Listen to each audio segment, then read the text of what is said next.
Call centre. ये कहानी नेहा की है जो गर्ल्स हॉस्टल में रहती है और वह अपने कॉलेज ख़त्म होते ही कॉल सेंटर जॉब ज्वाइन कर लेती है।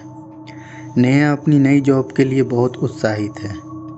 नेहा की नौकरी का पहला दिन है और वह तैयार होकर समय से पूर्व ही कॉल सेंटर पहुंच जाती है, जहां उसे उसके टीम लीडर उसे काम की प्रक्रिया समझाते हैं। नेहा कॉलेज में बहुत ही होनहार छात्र थी, इसलिए उसे काम को समझने में कोई ज़्यादा परेशानी नहीं होती और नेहा पहले ही दिन से क्लाइंट कॉल अटेंड करने लगती है। नेहा की बात करने का तरीका इतना अच्छा रहता है कि वह पहले ही दिन कई ऑर्डर जनरेट कर देती है। यह देखकर नेहा का टीम लीडर बहुत खुश होता है और उसके काम के लिए उसे सबके सामने प्रोत्साहित करता है। नेहा अपने काम से इतना प्यार करने लगती है कि उसे कई बार अपनी टाइमिंग का भी पता नहीं चलता। कई दिन ऐसे ही निकल जाते हैं। एक दिन नेहा का टीम लीडर उसे नाइट शिफ्ट करने के लिए कहता है, लेकिन नेहा रात में काम करने को मना कर देती है। दरअसल कॉल सेंटर की रात को काम करने वाले स्टाफ में कमी आ जाती है, जिसकी वजह से नेहा को अप्रोच किया जाता है। काम की मजबूरी के चलते नेहा हाँ कर देती है और अगली रात 8 बजे से नेहा कॉल सेंटर पहुंच जाती है। नेहा जैसे ही अपना हेडफोन लगाती है, लेकिन वह इस कॉल को नज़रअंदाज कर देती है। उसे लगता है ये ज़रूर किसी की शरारत होगी और वह रात की शिफ्ट ख़त्म करके सुबह अपने हॉस्टल पहुंच जाती है। हॉस्टल में नेहा खाना खाते वक्त टीवी देख रही होती है। तभी उसे खबर मिलती है कि उसके टीम लीडर की कार एक्सीडेंट में मौत हो गई है और यह देखते ही नेहा अपना खाना छोड़कर अपने कॉल सेंटर भागती है। वहां उसे पता चलता है कि उसके टीम लीडर नाइट शिफ्ट ख़त्म करके अपने घर जा रहे थे और रास्ते में ही एक ट्रक से उनका एक्सीडेंट हो गया और उनकी मौत हो गई। लेकिन नेहा इसलिए ज़्यादा परेशान थी क्योंकि रात को जो कॉल आया था उसमें यही मैसेज था कि सुबह तुम्हारे टीम लीडर की कार एक्सीडेंट में मौत हो जाएगी और वह कॉल हकीकत में बदल चुका था, जिससे नेहा बहुत परेशान थी। वह सभी को यह बात बताना चाहती थी, लेकिन उसे अच्छे से पता था कि कोई उसकी बात के यकीन नहीं करेगा। नेहा पता करना चाहती थी कि वह कॉल किसने किया था, इसलिए वह अपने एडमिनिस्ट्रेशन में जाकर कॉल डिटेल पता करती है।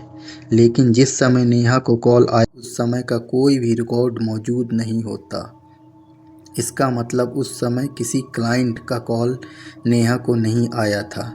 नेहा इस बात पर यकीन ही नहीं कर पा रही थी कि उस कॉल की वजह से ही उसके टीम लीडर की मौत हुई और वह परेशान होकर अपने हॉस्टल वापस लौट जाती है। सारा दिन परेशानी झेलने के बाद वह अपनी नाइट शिफ्ट के लिए तैयार होती है और कॉल सेंटर पहुंच जाती है। यहाँ उसके सहकर्मी पहले से ही काम कर रहे होते हैं और टीम लीडर के स्थान पर एक नया व्यक्ति को नियुक्त किया जाता है। नेहा जाते ही नए टीम लीडर से परिचय करती है और उसके बाद क्लाइंट कॉल अटेंड करने में लग जाती है। देखते ही देखते रात 12 बज जाते हैं और फिर उसे उसी तरह का एक और कॉल आता है। उसमें बताया जाता है कि आज रात को 2 बजे कॉल सेंटर के सर्वर रूम में आग लग जाएगी, जिससे कॉल का सारा क्लाइंट डाटा बर्बाद हो जाएगा और इस कंपनी को बहुत नुकसान होगा। लेकिन नेहा इस बार इस बात को हल्के में नहीं लेती और अपने नए टीम लीडर से जाकर सारी बात बता देती है और वह भी नेहा की बात पर भरोसा करते हुए सर्वर रूम का परीक्षण करता है। लेकिन वह किसी तरीके की तकनीकी खराबी नहीं होती और वह नेहा से कहता है, यहाँ सब कुछ ठीक है, दुर्घटना होने का तो सवाल ही पैदा नहीं होता। ज़रूर तुम्हें फर्जी कॉल आया होगा, तुम अपने काम में लग जाओ। इन सब बातों पर ध्यान मत दो। कॉल सेंटर में स्पैम कॉल आम बात है और नेहा वापस कॉल अटेंड करने में लग जाती है। कुछ समय बाद जैसे ही 2 बजते हैं, सर्वर रूम में एक छोटा सा धमाका होता है और काम कर रहे सभी लोग भागते हुए वहां पहुंचते हैं और देखते ही देखते सारे कमरे में आग लग जाती है। टीम लीडर सभी को आग बुझाने को कहते हैं। तभी वहां रखे हुए पानी के कंटेनर से सभी आग बुझाने में कामयाब हो जाते हैं, लेकिन सर्वर रूम जलकर खाक हो जाता है और अब वहां कोई बैकअप नहीं किया जा सकता था। मतलब जो कॉल आया था वह पूरी तरह सच साबित हुआ और यह बात केवल नेहा और उसका टीम लीडर ही जानते थे।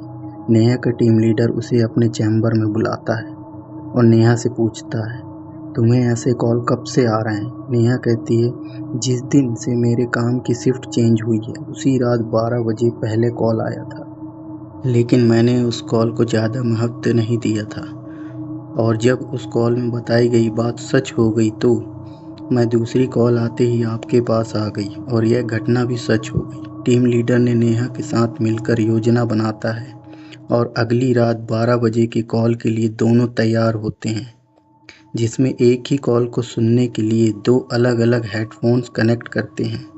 तभी 12 बजते ही कॉल आता है और नेहा कॉल रिसीव करती है और साथ ही अपने टीम लीडर को भी इशारा करती है ताकि वह भी कॉल में बताई जा रही बातें सुन सके और दोनों हेडफोन्स लगा लेते हैं। नेहा के हेडफोन में आवाज़ आती है कि आज कॉल सेंटर के चौकीदार की मौत करंट लगने से होगी।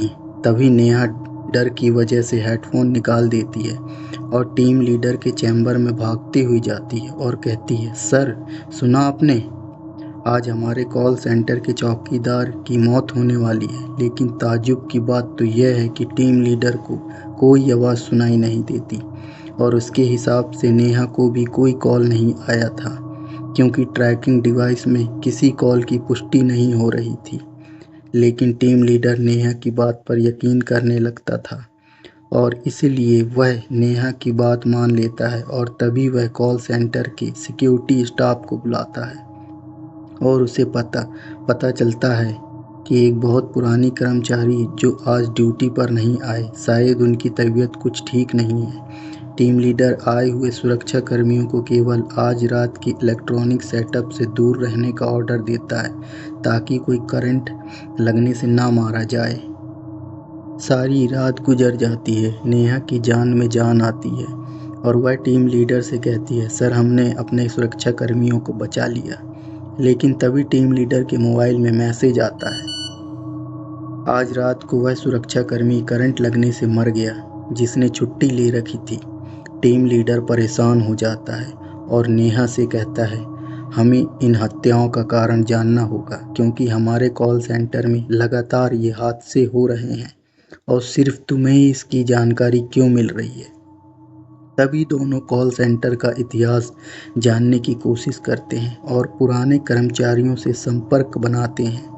उन्हें एक पुरानी कर्मचारी महिला मिलती है जो लगभग 12 साल पहले वहां काम कर रही थी, लेकिन उसके साथ कुछ कर्मचारियों द्वारा गलत बर्ताव किया जाता है, इसलिए मजबूरी में उसे अपना काम छोड़ना पड़ा और उसकी सहेली जिसका नाम भी नेहा था उसके साथ तो बहुत ही गलत हुआ था, जिसके सदमे में उसे कॉल सेंटर में फांसी लगा ली थी और कुछ समय के लिए वह कॉल सेंटर बंद रखा गया था।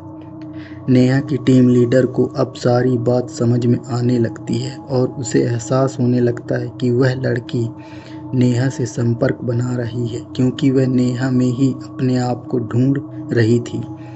नेहा ये बात जानते ही डर जाती है और वह अपनी नौकरी छोड़ने का फैसला करती है, लेकिन टीम लीडर उसे मनाने की कोशिश करता है और कहता है, तुम ही तो हो संपर्क बना सकती हो और यदि तुम चली गई तो ये हादसे हमेशा होते रहेंगे और हमें पता भी नहीं चलेगा। ज़रा सोचो कितने निर्दोष लोगों की जान जा सकती है। और यह बात सुनते ही नेहा का मन बना लेती है कि वह पता लगा कर रहेगी कि ये हादसे कैसे रोके जा सकते हैं और दोनों मिलकर एक व्यक्ति के पास जाते हैं जिसे वैज्ञानिक रूप से भूतों से संपर्क साधना आता था, यानी कि कोई तांत्रिक। वहां जाकर उस तांत्रिक से उन्हें पता चलता है कि जब तक उसका बदला शांत नहीं होगा वो वैसे ही हत्याएं करती रहेगी, लेकिन यदि हम उसकी आत्मा का संपर्क कॉल सेंटर से अलग करने में कामयाब हो जाएं तो हादसे रोके जा सकते हैं। लेकिन इसके लिए नेहा की जान को खतरा हो सकता है, क्योंकि उस वक्त नेहा को अकेले ही कॉल सेंटर में रहना होगा और जैसे ही वह नेहा से संपर्क करेगी तो उसे नेहा के शरीर के अंदर आने के लिए यह तांत्रिक विवश कर देगा और उसे नेहा के शरीर के अंदर रखते हुए कॉल सेंटर से बाहर निकालकर किसी दूसरे स्थान पर उसे आज़ाद कर देगा, जिसके लिए उससे जुड़ी पहले की कोई पुरानी वस्तु ही जरिया बन सकती है।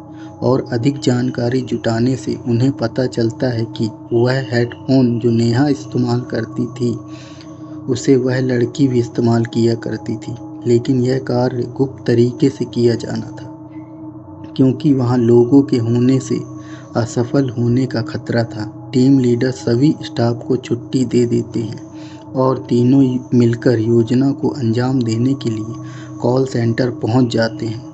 रात 12 बजते ही हमेशा की तरह कॉल आता है और योजना के अनुसार तांत्रिक उस आत्मा को तांत्रिक क्रिया के तहत नेहा के शरीर में उसे प्रवेश करवा देता है और नेहा बहुत अजीब सा बर्ताव करने लगती है। उसे संभालना बहुत मुश्किल हो जाता है। तभी दोनों नेहा को रस्सी के सहारे बांधकर कार तक ले जाते हैं और एक सुनसान जगह धार्मिक स्थल पर उसे आज़ाद करने की तांत्रिक प्रक्रिया करते हैं। कुछ ही घंटों बाद नेहा को होश आ जाता है। टीम लीडर यह देखकर बहुत खुश होता है, क्योंकि उन्हें खतरा उठाते हुए इतना बड़ा काम कर लिया था और बहुत से बेकसूर लोगों को मरने से बचा लिया था। इस हादसे ने नेहा को झंझोर कर रख दिया था, इसलिए वह अपनी नौकरी छोड़ देती है और अपने गांव वापस चली जाती है। इस घटना के बाद कुछ दिनों के लिए कॉल सेंटर में नाइट शिफ्ट बंद कर दी जाती है। इस घटना के कुछ दिन बीतते ही थे, अचानक 12 बजे फिर कॉल सेंटर में कॉल आता है, जबकि सारा सिस्टम बंद किया जा चुका था, लेकिन फ़ोन की घंटी बजती ही रहती है और कहानी ख़त्म हो जाती है। तो दोस्तों, कमेंट में ज़रूर बताइए कॉल सेंटर की ये कहानी आपको कैसी लगी, और हाँ, चैनल को सब्सक्राइब ज़रूर करिए, जिससे आपको ऐसी ही और रोमांचक डरावनी भूतिया कहानी सुनने को मिलेगी।